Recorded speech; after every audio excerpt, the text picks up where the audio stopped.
Shalom Bapak Ibu Saudara-saudari yang dikasihi dan mengasihi Tuhan. Kita bersyukur hari ini Tuhan boleh memberkati kita.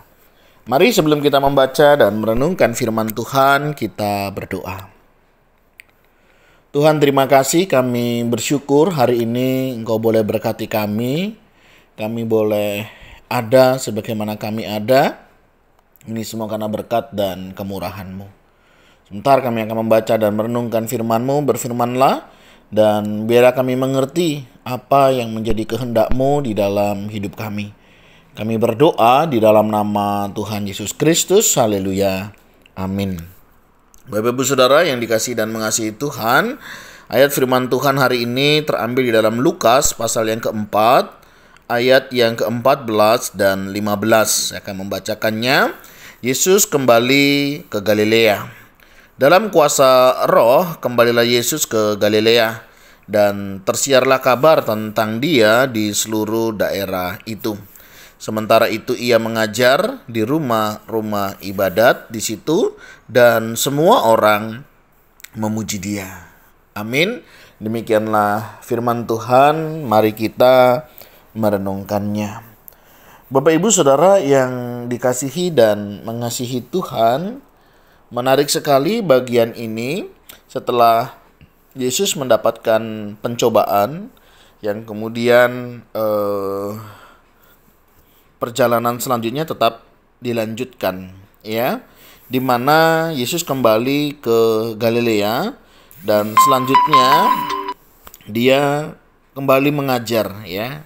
Beberapa hari yang lalu kita tahu Yesus di usia yang ke-30-an tahun dia memulai untuk mengajar, dan menarik ajarannya itu disenangi, ya, disenangi karena tentunya ajaran Tuhan itu bukan hanya sekedar mengajar, tetapi juga ajaran yang memang benar yang pertama, yang kedua memang dihidupi. Nah, ini yang menarik. Walaupun besok kita akan melihat bagaimana Yesus itu ditolak di Nazaret, ya, kita akan lihat besok. Nah, yang hari ini di dalam pengajarannya Yesus itu dipuji oleh banyak orang, ya. Jadi semua orang dikatakan di situ memuji Dia, ya, memuliakan Dia. Nah, ini sesuatu yang menarik. Apa yang membuat Yesus, ya, di sini kita tahu bagaimana, ini kita melihat secara manusianya, ya, bagaimana pengajarannya itu pengajaran yang dihidupi, ya, dan dia menghidupi pengajarannya. Ini yang menarik. Ada istilah Jawa itu jarkoni, iso ngajar neng ora iso nglakoni. Artinya ada banyak orang itu bisa mengajarkan begitu, ya. Wah, ngomong firman Tuhan itu bagus, ya. Menguraikan firman Tuhan itu luar biasa begitu, ya. Tetapi dia tidak melakukannya. Dia tidak menerapkannya di dalam kehidupannya. Ya, siapa sih yang gak bisa mengajar, ya, Bapak Ibu Saudara, ya. Ngomong tentang firman Tuhan, saya yakin percaya banyak, semua orang bisa, ya, mengupas firman Tuhan sedemikian rupa, apalagi dengan kecanggihan hari ini, ya. Kita buka Google, kita buka terjemahan, wah, banyak di sana kita bisa mendapati apa sih kira-kira, ya, pesan utama dari pengajaran itu, ya. Sehingga dia menyampaikan dengan luar biasa, sangat mudah sekali untuk zaman hari ini, ya. Tetapi yang menjadi masalahnya adalah apakah yang mengajar itu tadi juga melakukannya di dalam kehidupannya. Nah, ini penting, ya. Jadi ini menjadi pesan buat kita yang rajin baca firman, buat kita yang rajin mendengarkan renungan firman Tuhan, ya, atau buat kita yang menyampaikan firman Tuhan. Mari jangan hanya mendengar, jangan hanya belajar, bukan hanya merenungkan firman Tuhan, tetapi juga apa? Melakukannya. Ini yang sebenarnya membedakan kita dengan yang lainnya, ya. Jadi sehebat apapun kita pandai menguraikan firman Tuhan, seteliti apapun kita mendengar firman Tuhan dan bahkan mengoreksi yang menyampaikan firman Tuhan atau ajarannya, yang penting satu lagi apa? Melakukannya. Berapa banyak di antara kita, ya, yang mau melakukan firman Tuhan. Yang tentunya bukan hanya sekedar mau ya, tetapi ada hasrat di dalamnya. Ini penting ya. Sebagai seorang pengajar, sebagai seorang pemberita firman, sebagai seorang yang mengajarkan kebenaran, yuk mari kita belajar melakukan firman Tuhan. Ya. Tahu satu, kita lakukan satu. Tahu dua, kita lakukan dua. Begitu seterusnya. Sehingga dalam kehidupan kita, ya sungguh nyata apa yang menjadi kehendak Tuhan itu di dalam kehidupan kita. Nah, sehingga tidak heran Yesus itu dipuji, ya, dimuliakan, glorified, ya. Dan ini kita melihat bagaimana Tuhan luar biasa di sini ya. Nah, mari kita belajar apa yang kita bisa lakukan.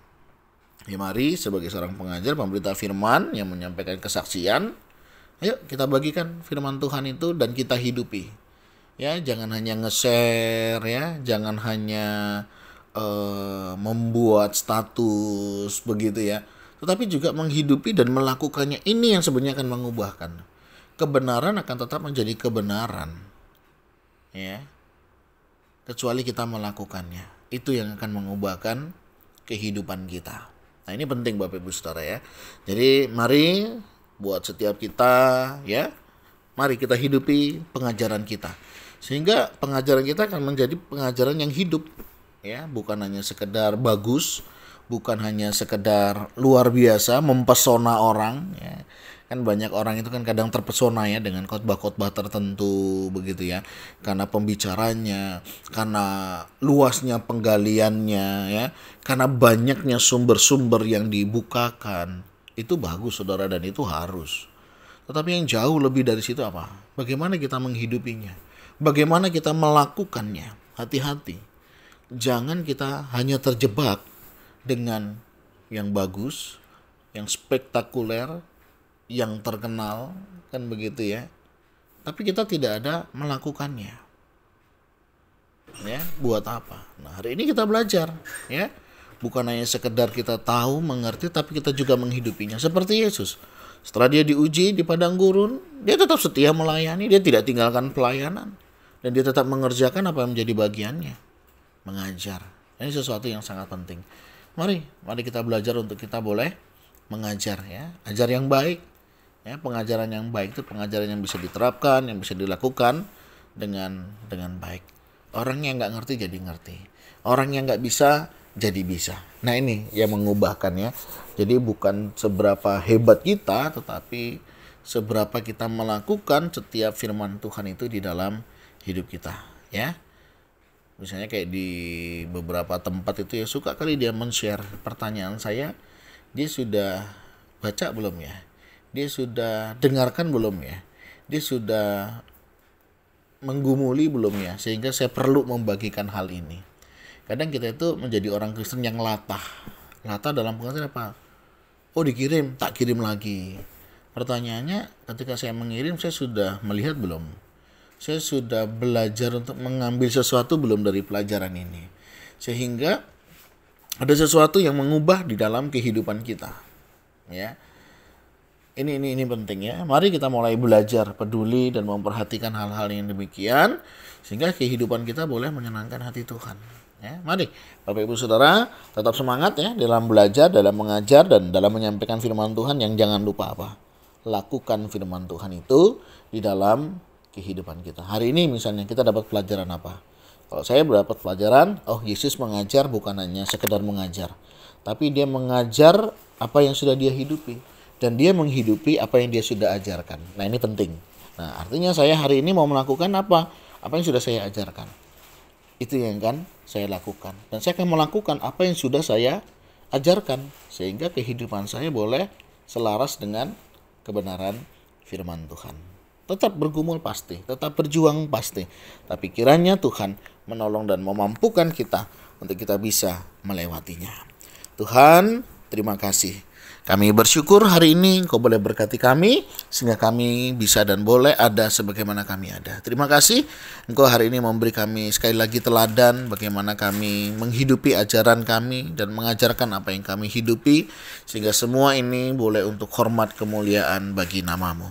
Terima kasih untuk kasih setiamu, bimbing sertai kami, sehingga kami boleh tetap setia melakukan apa yang menjadi kehendak-Mu. Berkati para pengajar, para penyampai firman, dan setiap kami memiliki hati yang mengasihi Engkau, yang rindu, taat, dan mau melakukan di dalam kehidupan kami hari lepas hari. Dan tolonglah setiap jemaat dan setiap kami, untuk kami juga boleh belajar menghidupi kebenaran yang kami pelajari dan senantiasa mempelajari apa yang kami sudah lakukan. Berkati juga jika di antara kami ada yang mengalami lemah tubuh, yang sedang sakit, yang sedang mengalami beban, pergumulan kehidupan, Tuhan tolong kami untuk kami bisa melaluinya. Kami berdoa ya Tuhan di dalam nama Tuhan Yesus Kristus. Haleluya. Amin. Bapak Ibu Saudara, demikianlah renungan kita hari ini. Kiranya Tuhan Yesus memberkati kita sekalian. Shalom.